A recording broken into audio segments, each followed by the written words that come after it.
محمد کے غلاموں کا کفن میلا نہیں ہوتا۔ امام احمد بن حنبل رحمۃ اللہ علیہ دوسری اور تیسری صدی عیسوی کے شہرائے آفاق امام تھے۔ آپ کو اپنے زمانے کا امام اہل سنت والجماعت کہا جاتا تھا، کیونکہ آپ نے اس زمانے کے معتزلی اور اہل بدعت کا جرأت اور بے باکی سے مقابلہ کیا۔ خلیفہ وقت مامون الرشید معتزلی ہو گیا تھا، اس نے آپ کو قید میں ڈال دیا، کوڑوں کی سزا دی، لیکن آپ کلمہ حق کہنے سے باز نہیں آئے اور بالآخر فتنہ خلق قرآن کا خاتمہ ہوا۔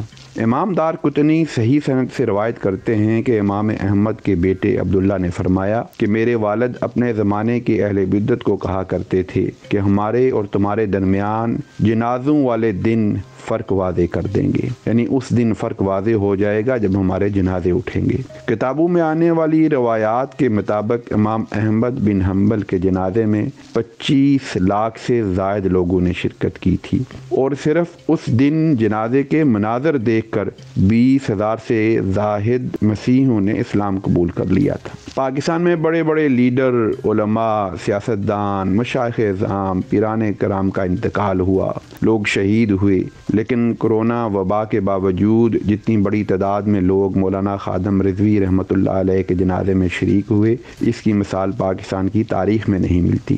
میں خود بھی مولانا کا کبھی بڑا مداح نہیں رہا، ان کے طریقہ کار اور طرز تکلم کا ناقد بھی رہا ہوں، لیکن ان کی رسول اکرم صلی اللہ علیہ وآلہ وسلم سے محبت اور وارفتگی کے جذبے کا انکار کسی کے لیے ممکن نہیں۔ وہ ایک سیدھے سادے فرد تھے، تصنع و بناوٹ سے پاک کردار کے مالک تھے۔ دیگر اہل فن مذہبی لوگوں کی طرح ان کے کئی چہرے نہ تھے، بلکہ ان کا ایک ہی چہرہ تھا۔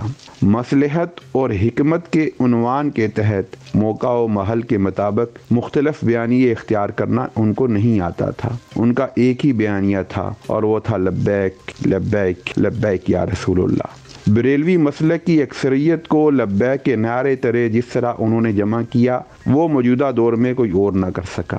ان کے جذبہ صادق نے لاکھوں نوجوانوں کو اپنا دل دادہ بنا دیا۔ وہ سادہ زندگی گزارتے تھے، اور یہ سادگی ان کی اصل طاقت بن گئی۔ لوگوں کو ان میں اپنائیت نظر آتی تھی۔ ان کی زندگی کے طور اتوار سے لے کر ان کا طرز تکلم عام پاکستانی کو اپنا اپنا لگتا تھا۔ ان کی جرأت و بے باکی میں لوگوں کو غیرت و حمیت جھلکتی نظر آتی تھی۔ شاید اسی لیے وہ بڑی فصاحت و بلاغت والوں کو میلوں پیچھے چھوڑ گئے۔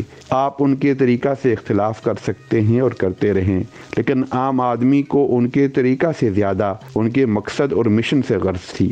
وہ ان کے الفاظ نہیں، ان کے جذبے کو دیکھتے تھے۔ وہ جب کہتے تھے کہ ایٹم بم کو باہر نکالو، کٹ دو ایٹم بم نو، تو لوگوں کو اس میں ان کی جدید فنون حرب سے عدم آگاہی کو صرف نظر کر کے ان کی سادگی کو دیکھتے اور ان کے جذبہ جہاد کو داد دیتے۔ جب وہ کہتے کہ آیا جے غوری، تو لوگوں کو اس میں غوری کی بت شکنی جھلکتی دکھتی۔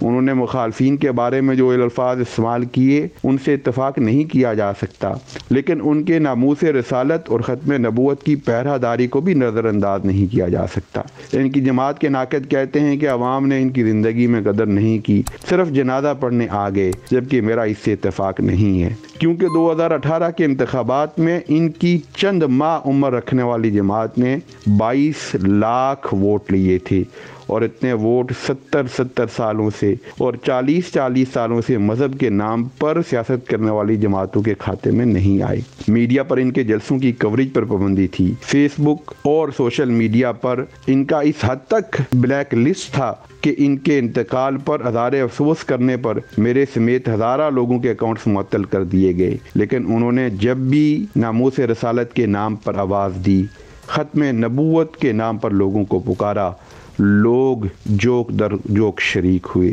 بریلوی مسلک کو بالخصوص انہوں نے جو تحرک دیا وہ اپنی مثال آپ ہے۔ کچھ لوگوں کا خیال ہے کہ بابا جی کے ناگہانی انتقال کے بعد تحریک لبیک میں شاید پہلے جیسی جان نہ رہے، لیکن مجھے لگتا ہے کہ بابا جی نے جو آگ بریلوی نوجوانوں کے دلوں میں لگا دی ہے وہ وقت کے ساتھ مزید بڑھے گی، مزید پھیلے گی۔ وہ زندگی میں لبیک کے نعروں سے جوش ایمان کو تو گرماتے رہے، لیکن مرنے کے بعد ان کے جنازے کا اجتماع ایک ایسا پیغام چھوڑ گیا جس نے ان کے چاہنے والوں کو ایک نئی ہمت اور حوصلہ دے دیا، اور ان کے ناقدین کو سوچ میں چھوڑ گیا کہ شاید وہ بابا جی کو زندگی میں سمجھ ہی نہیں سکے۔ اب یہ تحریک لبیک کی مجلس شورا اور مرکزی قیادت پر منحصر ہے کہ وہ بابا جی کے مشن کو کیسے آگے بڑھاتے ہیں، کیونکہ ان کا بابا بظاہر تو زندہ نہیں رہا، لیکن بریلوی مسلک کو اتحاد کے لیے ایک ایسی علامت دے گیا اور خود ایک ایسی علامت بن گیا کہ جس کی مخالفت کرنے کی